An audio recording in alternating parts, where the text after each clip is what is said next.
If your expectations are, I don't deserve this, it's going to be very hard for you to receive. If your expectations are, I do deserve this, it's going to be very easy for you to receive. If you have trouble receiving, it's probably because you have low self-worth. If you're always giving and never receiving, you're going to build resentment and you're not going to fill your cup and you're not going to grow. If all you ever do is receive, you're not going to have challenge, you're not going to grow either. Next Level Nation, welcome back to another very special, as always, episode of Next Level University, where we teach you how to level up your life, your love, your health, and your wealth. We hope you enjoyed our latest episode, number 1132. Discomfort isn't a red light today. For episode number 1133, why you have trouble receiving. I will never forget this, Alan, because this is not only is it a really cool story, but it's very profound when you think back to it. So I remember I interviewed somebody, her name is Caroline Zani, and I think she got married, but I still call her Mama Z. And she was a teacher that I actually had in middle school. I ended up dating her daughter later, and she was just a very deep thinker. She was somebody who it was very clear that she had worked on herself. She was very intuitive, and I ended up interviewing her. I don't remember what episode it was, maybe 9 or 10 or something. Then after Alan and I partnered up, we ended up interviewing her again. And shortly thereafter, I think, we went down to Florida, and I think that's when we were living in Florida. And I remember, was it when we were living in Florida? Do you remember? No, so this wasn't actually that shortly after. This was when we were doing Your World Within Live. Oh. Which was the event we hosted on the 11th floor of Margaritaville is the name of the hotel overlooking the ocean. Beautiful. That was when we spoke with Evan Carmichael and all that. Okay, so I guess I don't know the lag time between when we interviewed her and when this happened, but we were at our Airbnb or our hotel, and I remember I got a text from Mama Z, and she said, hey, I think it was something along the lines of, so she Venmo'd us either $100 or $200 and said, I know you guys struggle to receive. Here you go. Take this. And Alan and I were like, what the hell? What's going on here? That was some good cash. Yeah, we needed that. And we needed that back then. We spent it very quickly because I think we got tacos that night with Eddie Pinero. And we treated. So we quickly got parted with it. Yeah. That's funny. It was very interesting how she said, I know you both struggle to receive. And this is kind of an opportunity for you to actually receive and feel good about it. And I was thinking of this the other day. So Tara and I have this thing she coined. It's called a groodle. So GRU with the 2 dots above it, DLE, groodle. All a groodle is, it's like a light massage. It's just a light massage on your back. And most nights before we go to bed, she'll say this cute thing. She says, you got a little groodle in you? Because she loves getting groodles before bed. And oftentimes she'll say, do you want one? And I'll say, yeah, I'll take one. But in my mind, I'm literally counting down the minutes until I feel like I've gotten enough of what I deserve. I'm literally counting down the minutes of yeah, it's been 25 minutes. Okay, I'm good. I don't need any more. And when that happened, I started thinking about, okay, do I struggle with receiving? That's when the Mama Z story came, and it's interesting. Okay, that's something. And then the other thing I wanted to connect that to, because it's when I come up with a topic, I start to see it everywhere, right? Of course. My mind is primed for it, and I just start seeing it. I did a podcast episode with somebody recently. They interviewed me, and this human was just awesome. It was an awesome, awesome person. I messaged them, I emailed them and said, hey, as a thank you for having me on your show, I want to offer you a free 30-minute podcast breakthrough session. No strings attached. I'm not going to sell you on anything. I just want to add value. And this person literally said no. They said, thank you so very much, but I know how busy you are, and I know it's not worth your time. And I was like, no. I want to do it. I genuinely want to do this. And I don't think I ever heard back from that person. I guarantee if that person listened to this episode, they'd say, oh, that's me. That's me for sure. So this is what I think it is. I think that at some point in your life, and I believe receiving is directly correlated to your level of self-worth. If you have low self-worth, I bet you it's very, very hard for you to feel like you deserve to receive. I think it has to do with expectations. If your expectations are, I don't deserve this, it's going to be very hard for you to receive. If your expectations are, I do deserve this, it's going to be very easy for you to receive. If you have trouble receiving, it's probably because you have low self-worth. That would be my guess. You have low self-worth, and there's some sort of thing that happened connected to you receiving, and it lowered your self-worth. And now you're basing everything off of that. I don't deserve that. I notice for me too, Alan, when I go out to eat, if somebody messes up my order, I will never send it back. And I know that's not receiving, but it kind of is in a way. It's almost like I don't feel like I deserve the power to wreck somebody else's day by potentially sending back the food. Well, and it's not that big of a deal in the grand scheme of things either, but that's part of it. This is interesting because one of my favorite qualities about you, Kev, is that you're not entitled. Yeah. And I just want to be as clear as possible on this episode that I do think, statistically speaking, Kevin and I grew up in environments that were on the lower end of receiving. And we had really challenging childhoods. I'll just leave it there. In their own ways, right? Not having fathers, XYZ. So I think that we're just not entitled. And I told the story on group coaching because we did it on wealth creation, and I talked about how I had my father passed away when I was 2, and I had a stepfather from age 3 to 14. And we went from like upper middle class with my stepfather's income. We were literally in the 90s, were obviously very lucrative, .com bubble, all that. And we had, I was talking to group coaching and Kevin about this. I used to get the Dreamcast and the Xbox, and I got a lot of Christmas gifts, and we had a lot of abundance in the 90s. We went on ski trips and boats, and we had a yacht. We literally had a yacht, right? 35 feet or whatever. I don't know. I don't know the exact amount. It was a yacht. You could live on this boat, okay? You wouldn't live comfortably, but you could live on the boat. Marina, all that, right? And our friends were also multimillionaire golf course owners. Like we had a lot when I was a kid, like a lot of abundance financially. And so we were customizing a yacht, and my stepdad got the yacht, and we kept the home. And when he left our family, we had such low income as a household that I got free lunch at school. And that was embarrassing. I remember, being made fun of, like, why do you get free lunch? You must be poor or whatever. And we were really, really poor.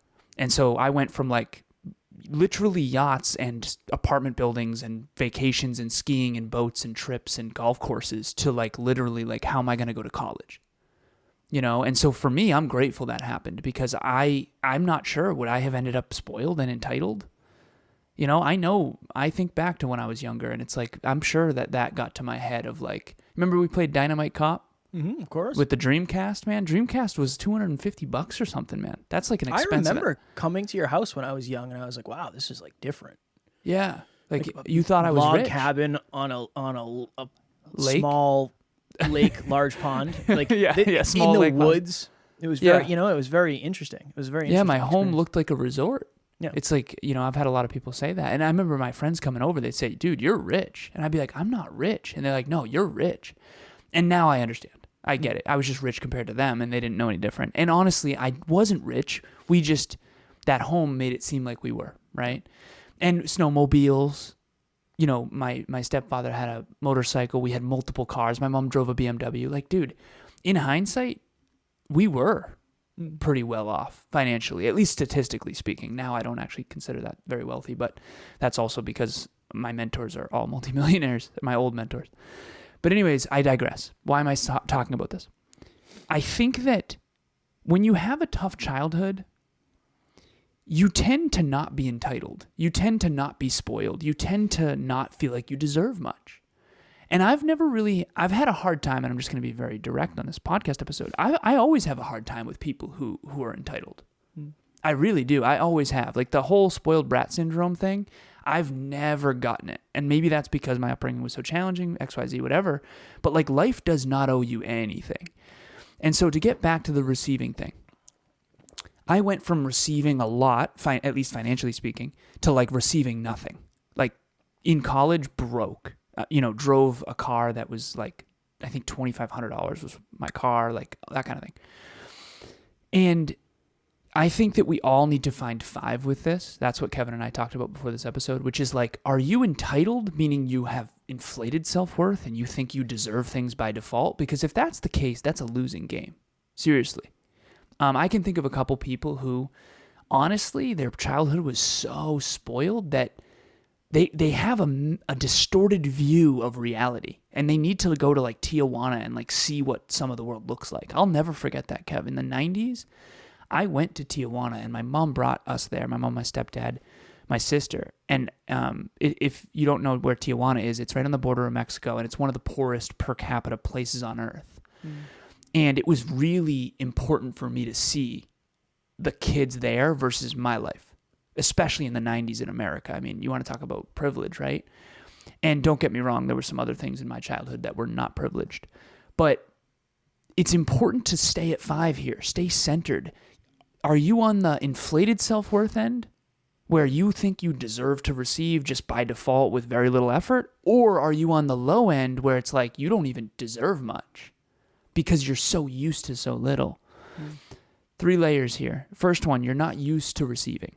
So if you do have this issue of when Kevin was describing it, like, oh, that's me, me too. Which, by the way, our listeners do tend to be on the low end of self-worth and self-esteem and receiving. So, which makes sense because I think Kevin and I are too. Definitely. You're not used to it. You're more comfortable giving than you are receiving, and there's a couple reasons why. Number 1 is you're just not used to it. What we're not used to is uncomfortable. Hey, I wanted to give my experience working with Kevin and the rest of the Next Level University team. It has been such a seamless relationship. He is so easy to work with, Kevin, and he gives you all the information you need, but doesn't overwhelm you. He's also meets you where you're at. So whatever you want to do, he'll make it work. And it's just, there's no stress, there's no drama. And everybody else that I've worked with has been patient with me because I am not technologically savvy. So they've been helpful and patient and just encouraging. And it's just been a fantastic experience. I highly, highly recommend working with them. Number 2 is usually it comes from trauma of like people used to give and then have strings attached to the giving. So if you had a caregiver or a parent or an aunt or an uncle who like gave a lot, but then on the back end controlled you and manipulated you with it, like, oh, look at all I've done for you type of thing. A lot of times that creates this negative, like, I don't want to receive because I know that that's a losing game. And none of this is conscious, by the way. It's very important to make that clear. None of this is, it's not like consciously Kevin's like, maybe I do struggle to receive, this is running in the background. And now we're making it conscious with this episode, obviously, which is why I love this podcast, because we talk about things that usually are running in the background. And then it's like, oh, wow, that's a thing. So, and then the deepest layer here is just self-worth. Are you worth it? And one of the things to check in with, are you giving to self? Do you deserve to go to the gym when you want to? The other night, Emilia was not feeling well, and I was snuggling with her in bed while eating food. And what I really wanted to do, I love to watch things while I eat. Love it, right? We have an 83-inch TV in our bedroom. It's awesome. And if she wants to go to bed, we're obviously not going to hammer blue light right before she wants to go to bed, right? So I'm not going to put on the 83-inch. Yeah, just deal with it, love. Like, of course not, right? So of course I'm going to go out on my laptop on the couch, snuggle with Tucker, and eat my food. But instead I just stayed with her, and she's like, no, like, go fill your cup. Like, you've earned that. Go fill your cup. And it's like, well, I'd rather be here for you. And I think that that's a beautiful thing, but I also think it needs to be at 5. If you're always giving and never receiving, you're going to build resentment, and you're not going to fill your cup, and you're not going to grow. If all you ever do is receive, you're not going to have challenge. You're not going to grow either. It's yin and yang. It's give and take. It's give and receive, I should say. Very important to be cyclical and at 5 with this. And I would say, Kev, you and I are coming up to 5. I really do feel that way. Now that we're wealthier and things are really rolling at NLU, I can feel it in me. Same. It's like I'm not as like, oh, thank you so much for being here. I'm a little bit more like, yeah, it makes sense that you're here. This is really valuable, right? Yeah. And I think it's important. I've been noticing that too, where It's almost like the title of this episode could be why you have trouble standing up for yourself, because it's probably a very, very similar reason. I had a client's team member messaged me the other day, and it was a very ambiguous email. And I was like, I don't know what's happening. But he basically said, hey, the client wants to keep working with you, but we're going to make some changes, and I'm going to take over some of the stuff, and blah, blah, blah, blah. And I sent a message back, and I basically said, hey, just so I'm clear and I have an accurate awareness, what are you talking about? Because I don't know what you actually mean. I know you want to hop on a call to discuss things, but what are we discussing? Because I want to make sure, and I didn't say this, but subconsciously, I want to make sure it's worth my time. Of course. If you're deciding to go elsewhere, that's totally fine. No worries. But there's no point in me hopping on the phone to discuss that. Like, you just tell me that via text. I don't need to spend a half hour. Yeah. And are you leaving it or you are not? Are you leaving or no? We have other people to serve. Right. Yeah. And I didn't say it that way, but the way I said it was, hey, I'm just a little confused. I want to make sure that I have ultimate clarity before we hop on the phone so I can prepare in alignment with what's happening, basically. And the client ended up seeing the email, and he texted me. And he said, hey, Kev, I can tell that email my team member sent was very ambiguous, and I can tell that it was very confusing. No stress. I just want to walk you through some of the ideas I have. Let's get on the phone next week. And that felt really good for me because it was like, oh, okay, I stood my ground. Yeah. I didn't just appease. I didn't just appease. And you and I have been having that conversation where we're trying to just do better at standing up for ourselves, because I think we do have lower self-worth and we do tend to let people walk on us. And that just is terrible for not only it re-lowering your self-worth, but it changes the dynamics of relationships, and it quite literally stops opportunities that might happen from happening. It's this whole thing. So that's another part of this, and maybe we'll do an episode on, I think we have recently, but another episode on standing up for yourself and the importance of it. But I really think that if you're out there, the first step is awareness and understanding that your normal isn't necessarily optimal. If you find yourself saying, well, I don't deserve that, why? Why don't you deserve that? And again, I am the person who believes that you deserve what you work for. Yeah. I really do believe that, but I also think that a lot of us are under on that. And we might work for something, and we might not feel like we're worthy of getting the result of that. When we were getting ready to go to Colorado to get married in August, we were looking at pet sitters. And it's very interesting, the type of person that loves animals oftentimes has low self-worth. And I can tell by the way they price. I can tell. It's almost like they're like, yeah, I don't know, like, what do you think of this number? Versus like, this is what I charge. It's very, very interesting. It's very, very interesting, to the point where I'm pretty sure we gave the person extra money because they took such good care of the cats, and they made these like notes when we came home, and there was like, congratulations. It was awesome. It was a great experience. But I'm willing to bet, if I had to guess, that person probably is under when it comes to self-worth, because they don't know their own value. Both are detrimental. Just like this podcast, it's drive to 5 always. If you're under, you're going to undervalue self based on what you've earned. If you're over, you're going to expect things that are so outrageous, and you're going to, and this is the last thing I'll share. Dollar in the jar. If you sold this iPhone for $25,000, no one would buy it. Not no one, but almost no one. Put it this way, 90% of people would not be able to afford that. And it's not worth that. But if you sold it for $5, you're undervaluing. Mm-hmm. And so I want everyone to really check in with, that's the deepest layer here. You're not used to receiving. You know, other people have taken advantage of when they were giving because they weren't unconditionally giving, which is a thing. And then your self-worth is probably low. As an example, I was on the phone with that person you sent over. Her name, she told me to just call her A, so I'll call her A. And I was on the phone with her yesterday. Absolute sweetheart. Dug into all this stuff, and it turns out that she's definitely on this lower receiving end. And she's such a sweetheart because of it, which I appreciate, but I'm going to help her a lot with the self-worth. And I wanted to ask you this real quick, Kev. I know we got to jump.